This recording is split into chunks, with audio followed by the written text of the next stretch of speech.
안녕하세요. 오늘 이제 법과 경제 통합사의 썸머스쿨 설명회를 진행하게 될 강사 서진영입니다. 반갑습니다. 오늘은 이제 그 고등학교 1학년 학생들을 위해서 이제 여름방학 동안 특히 이제 법과 경제 위주로 특강이 진행될 건데 거기에 대해서 학생들이 통합사에 대해서 주로 어떤 점을 많이 어려워하는지, 그다음에 통합사의 2학기는 어떤 특징이 있는지, 그리고 그것을 어떤 식으로 대비해야 되는지 거기에 대해서 좀 말씀을 드릴까 합니다.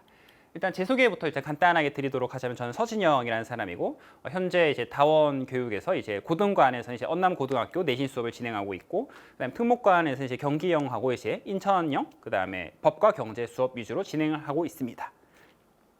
우선 이제 목차만 세 가지만 간단하게 설명드리자면, 첫 번째로는 이제 아마 이걸 보고 계실 학부모님들이 이제 1학기 수업을 끝내셨을 건데, 1학기를 끝내고 난 다음에 과연 어떤 식으로 대비를 해야 될지, 그걸 어떤 걸 느꼈는지에 대한 소감 제가 간단히 정리해드리도록 하고, 그다음에 이제 앞으로 다가올 2학기 통합사회 내신에서 법과 경제가 차지하게 될 어떤 중요성이라든지 어려움 같은 걸 좀 간단하게 얘기하고, 그다음에 제 수업에 대한 커리큘럼 안내해드리도록 하겠습니다.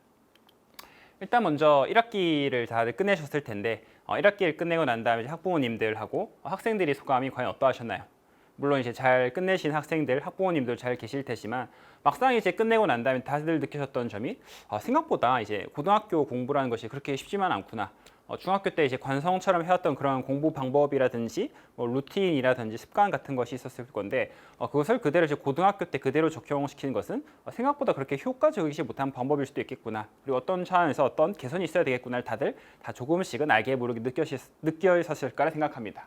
일단 처음에 중학교와 고등학교 공부에서 어떤 분명한 갭을 느끼셨을 거고, 그다음 두 번째로는 분명히 이제 고등학교 공부가 뭐 쉽고 어렵고를 떠나가지고 확실히 이제 압박감을 다들 다르게 느끼셨을 것 같아요. 지금까지 중학교 때는 그렇게 어떤 성적에 대한 큰 압박감 느껴지지 않았을 건데, 이제 고등학교 올라가게 되면서 진짜 이제 고등학교 때 받게 되는 성적이 내 대입에 결정되게 된다.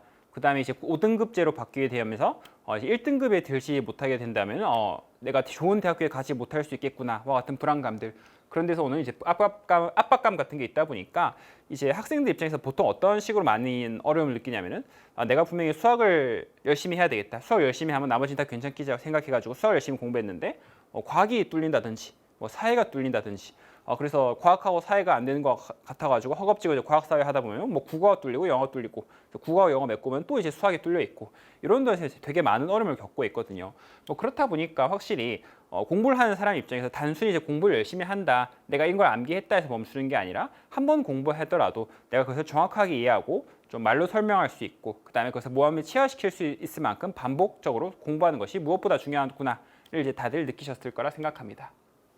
일단 공부 전체적인 차원에서 이런 말씀을 드릴 수 있을 것 같고, 그다음 두 번째는 제가 통합사회 강사다 보니까 통합사회 관련돼서 조금 더 이제 특화돼서 말씀을 드려보자면은, 일단 통합사회라는 과목에 대해서 이제 거의 많은 학생들과 학부모님들끼리 그냥 중학교 때 공부했던 것처럼 그냥 단순하게 암기하면 되는 거 아니야, 그냥 A는 A다, 뭐 B는 B다, A란 이런 뜻이고 B는 이런 뜻이다, 뭐 이런 식으로 다들 생각하고 접근하셨을 거라 생각했는데, 근데 막상 이제 그렇게 해보시면은 생각보다 시험에 들어갔었을 때 좋은 결과를 받지 못하는 케이스가 굉장히 많았을 것입니다. 왜냐하면 어찌됐건 고등학교 시험이고, 고등학교 선생님들, 중학교 선생님들과는 다르게 확실한 학생들에게 뭔가 변별력을 줄 수 있는 포인트를 반드시 집어넣거든요. 그리고 이 변별력을 집어넣을 수 있는 이런 포인트 같은 경우는 단순히 교과서에 있는 말이라든지 학습지에 있는 말들을 그냥 고지고대로 암기하는 것만은 절대 극복이 되지 않는다라는 거예요. 뭐 예를 들자라고 한다면, 뭐 학습지에 어떤 개념이 있었을 건데 그 개념이 시험지에는 고지고대로 나오지 않고 좀 다른 말로 풀어서 설명한다든지, 뭐 개념 자체는 이제 학습지에 있는 것이 그대로 나와서 문제에 나왔는데 그 개념 좀 정확하게 이해하고 응용하고 풀 수 있었을 때 풀 수 있는 문제가 나온다든지, 뭐 이런 점이 있다 보니까 단순히 통합사회라는 과목에 대해서 그냥 덮어놓고 외우는 방식으로는 고득점을 받기 어렵다, 내지는 고득점을 받는다라고 할지라도 그렇게 효율적으로 공부를 진행하지 못했을 것이다라는 것이 제 생각이자 진단입니다. 통합사회라는 걸 공부할 때는 단순히 공부를 열심히 해야 된다라는 차원에서 접근하는 것은 충분하지 않다고 저는 생각합니다. 어쨌거나 수학이라든지 영어라든지 국어 같은 되게 큰 과목들이 있고 어려운 과목이 있고, 이런 과목에 대해서 시간을 많이 써줘야 되거든요. 그럼 통합사회라는 과목에 대해서는 일단 성적을 잘 받는 것은 당연하고, 성적을 잘 받는 것은 둘째치고, 이것을 얼마나 효율적으로 잘 공부할 수 있는가가 중요한 포인트가 될 수밖에 없는데, 그런 것은 확실히 단순한 암기만으로는 되지 않는 것 같더라.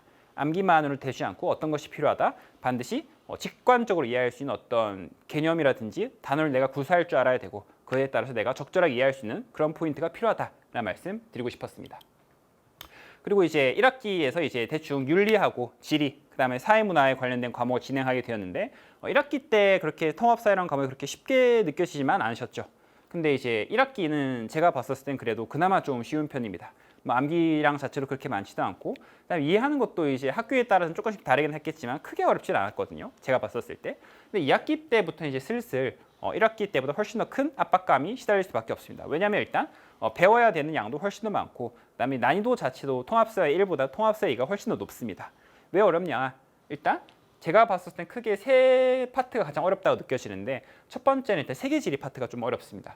세계지리에서 이제 학생들이 아무래도 세계지도 펼쳐놓고 다 외운 친구가 그렇게 많지 않다 보니까 뭐 중국이 석유를 얼만큼 수입하는지, 호주가 석탄을 얼만큼 수출하고 있는지 이런 거에 대한 배경 지식 같은 게 거의 없단 말이죠. 아무리 독서를 많이 한 친구들이라고 할지라도. 근데 이런 것을 다 암기가 되어야지 문제를 풀 수 있거든요. 세계지리 파트에서는. 첫 번째 이 파트에서 학생들이 가장 많이 어려워하고, 그다음 두 번째로 학생들이 가장 많이 어려워하는 파트가 이제 법 파트. 아무래도 이제 법에서 쓰는 용어라든지 개념 같은 것이 일상생활에서 그렇게 많이 쓰는 말도 아니기도 하고, 그다음에 독서 경험이라든지 배경식이 많은 친구들도 보통은 법에 관련돼서 그렇게 배경식이 많이 쌓지는 않거든요. 뭐 그런 부분에서 학생들이 좀 많이 어려워하고, 그다음 마지막으로 가장 어려워하는 파트가 이 경제 파트가 됩니다. 어쨌거나 이제 많은 학생들이 숫자 계산을 하고 그다음에 적용하는 것을 굉장히 많이 어려워하는데, 경제 파트는 수학이랑은 다르게 또 수학과는 다른 경제만이 어떤 확고한 논리가 정해져 있거든요. 그래서 숫자 계산을 하더라도 그 경제의 논리에 입각해서 이제 계산을 하는 것이 분명히 존재하고 있는데, 학생들이 여기에 조금 더 익숙하지 못하다 보니까 경제 파트를 많이 어려워합니다. 그래서 이제 2학기, 다가올 2학기 통합사에서 어떤 식으로 대비하는 것이 가장 효율적으로 잘 대비할 수 있는 방법인지부터 이제 결론부터 저한테 물어보신다면은, 일단 법과 경제를 2학기 시작하기 전 여름방학 때 한번 정복해두고 넘어가는 것이 좋지 않을까라는 제안을 제가 드리도록 하겠습니다. 일단 첫 번째로 세계지리 파트가 확실히 어려운 것도 맞기는 맞는데, 세계지리 파트는 어쨌거나 암기가 위주로 진행되어야 되는 파트다 보니까 여름방학 때 미리 준비한다고 해봤자 2학기 때 들어가서는 휘발되게 될 가능성이 되게 높거든요. 그리고 이제 나중에 그 교과서 목차 보시면 아시겠지만 그 외워야 될 그 세계지리 파트는 그 2학기 기말고사 때 범위에 들어가게 됩니다. 그래서 어쨌거나 여름방학 때 내가 아무리 열심히 준비하더라도 과목의 특성상, 그다음에 과목이 진도 순서상 어쩔 수 없이 조금 여름방학 때 공부한다고 해서 그 투입 대비 효율이 그렇게 많이 나오지 않을 가능성이 되게 높은데, 근데 법과 경제에 대해서는 물론 암기가 어느 정도 진행이 되는 것도 맞긴 맞지만 암기보다도 이해가 차지하는 비중이 일단 훨씬 높다는 점이 일단 첫 번째. 두 번째는 그 과목 순서 배치상 2학기 중간고사 때 이제 법하고 경제 파트가 배치될 가능성이 되게 높거든요. 그런 차원에서 봤었을 때 여름방학 때 미리 준비해두고 들어가면 훨씬 더 편하게 학생들이 좀 공부할 수 있지 않을까. 실제로 이제 2학기 때 이제 중간고사를 대비를 들어가게 됐었을 때 통합사회를 공부할 시간 조금 더 세이브할 수 있지 않을까라는 차원에서 일단 법과 경제를 일단 4회 특강으로 제가 준비해가지고 여름방학 때 서머스쿨 진행할 예정이고, 그다음에 이 파트가 또 어려운 파트가 될 수밖에 없는 이유가 뭐냐면 결국은 제일 어려운 문제가 다 법과 경제에서 많이 나오고 있거든요. 학생들 입장에서 어쨌거나 가장 낯설어 하기도 하고, 그다음에 조금만 알면 금방금방 풀어낼 수 있는 문제인데 학생들이 그 조금만 알면 그 조금만 요령을 몰라가지고 풀지 못하는 경우가 되게 많거든요. 그래서 여름방학 때 요 조금만 알 수 있는 요 키포인트, 핵심 포인트, 그다음에 정확하게 이해하고 반복 숙달시켜가지고 2학기 중간고사에 들어갈 수 있도록 준비시킬 수 있도록 하는 것이 요 4회 특강이 제 목표다, 제 수업의 가장 큰 목표다라고 말씀드릴 수 있을 것 같습니다. 그래서 일단 수업 커리큘럼하고 강의 목표 일단 간단하게 안내를 드리자면은, 일단 총 4회 수업이 진행될 예정입니다. 총 4회 수업 동안 이제 2회는 이제 법이 진행될 예정이고 2회는 경제가 진행될 예정입니다. 총 이제 4회 특강 동안 이제 2학기 통합사에서 가장 어려운 이제 법과 경제 파트를 제가 대비시켜 드릴 예정이고, 그다음에 학생들이 어쨌건 법과 경제 많이 어려워하다 보니까 좀 공부하기 싫어하고 좀 이해하지 못하고 좀 지쳐져 하는 게 많이 눈에 보였었는데, 그동안 강의를 진행해 봤었을 때. 근데 사회 특강이 그렇게 좀 밀도 있게 진행되어야 되다 보니까 어쨌건 뒤처진 학생이 없도록 제가 꼼꼼하게 잘 관리를 해드릴 예정이고, 그래서 이런 수업을 통해 가지고 다가올 2학기 내신, 통합사회 내신을 대비할 수 있었을 때 남들보다 훨씬 더 빠르고 편하게 앞서가게 준비할 수 있도록 제가 준비를 시켜드리도록 하겠습니다. 그리고 수업 특징은 일단 어쨌건 법 2회라고 그다음 경제 2회라는 시간이 그렇게 많은 시간이 주어진 건 아니긴 하거든요. 그래서 제한된 시간 안에 어쨌건 모든 걸 다 다뤄드리기보다는 학생들이 가장 어려워할 만한 파트, 학생들이 가장 이해하지 못하는 파트들 위주로 빠르게 짚어보는 고효율 압축식 강의가 진행될 예정이다라는 말씀 드리도록 하겠습니다. 그래서 가장 어려운 개념을 따로 뽑아다가 이것이 실제 어떤 식으로 문제가 출제되고 어떤 식으로 이해할 때 문제를 좀 더 쉽게 접근할 수 있을지 위주로 진행되는 압축식 강의가 진행될 거라는 점 이제 말씀드리도록 하고, 그다음에 두 번째로는 이제 단순히 이제 학습지에 나와 있는 개념이라든지 교과서에 있는 나와 있는 개념을 그냥 그대로 암기시켜가지고 제가 줄줄줄줄 하는 식이 수업은 제가 지향합니다. 그런 식으로 이해하는 것은 학생들 입장에서 그렇게 와닿지 않거든요. 제 수업은 언제나 학생들이 가장 편하고 쉽게 이해할 수 있는 일단 직관적이고 쉬운 말로 풀어서 하는 강의를 제가 지향하고 있습니다. 어쨌건 이제 최근 강남에 있는 주요 고등학교, 그다음 중간고사, 기말고사 기출 트렌드를 보면은 교과서라든지 학습지에 나와 있는 어려운 개념을 그대로 이제 시험지에 싣는다기보다는 그 개념들을 정확하게 이해했었을 때 나올 수 있는 쉬운 말들, 다른 말들로 시험지의 선지들이 다 구성되고 있거든요. 그런 차원에서 봤었을 때 이런 식으로 공부하는 것이 공부에 방해된다라기보다는 훨씬 더 요 최근 기출 트렌드에 더 적합한 강의다라는 말씀 드릴 수 있을 것 같고, 그다음에 단순히 이제 개념만 쭉 말하고 푸는 데서 멈추는 게 아니라 어쨌건 실제 강남 주요 고등학교들 기출 문제를 같이 풀어보도록 하고, 실제 내가 배운 개념들이 이런 식으로 제 문제가 출제되고 있구나. 그럼 내가 어떤 식으로 공부할 수 있었을 때 내가 좀 더 쉽고 빠르게 효율적으로 공부를 할 수 있겠구나에 대한 감을 잡아줄 수 있도록 하는, 방향을 잡아줄 수 있도록 하는 그런 수업을 지향하고 있습니다. 그리고 이런 것들을 한 번만 말하고 끝내는 것이 아니라 어쨌건 4번의 수업 동안 이해가 될 수 있도록 계속 반복해서 연습하고 말하고 쓰고 체화하는 그런 수업을 지향하고 있습니다. 그리고 이제 관잼이 이제 관리 프로그램이 일단 주어지고 있는데, 일단 기본적으로 특별한 과제가 주어진다라기보다는 매 수업 전마다 이제 무조건 퀴즈가 있을 예정이거든요. 퀴즈의 난이도는 이제 강남 주요 고등학교의 내신 기출 문제 정도의 난이도로 지금 제가 잡고 있습니다. 그래서 일단 그 퀴즈를 가지고 일단 과제가 대체될 예정이다. 그래서 퀴즈를 풀어서 일정 성적을 거두었다 싶으면은 이제 재시험 없이 넘어가고, 만약에 적절하지 못한 성적을 받았다, 예를 들어서 10개에서 7개 미만의 성적을 받게 되었다 싶으면은 그 학생하고 저는 이제 따로 이제 수업이 끝나고 누적 복습 퀴즈 및 이제 클리닉이 진행될 예정이다라는 점 말씀드리도록 하겠습니다.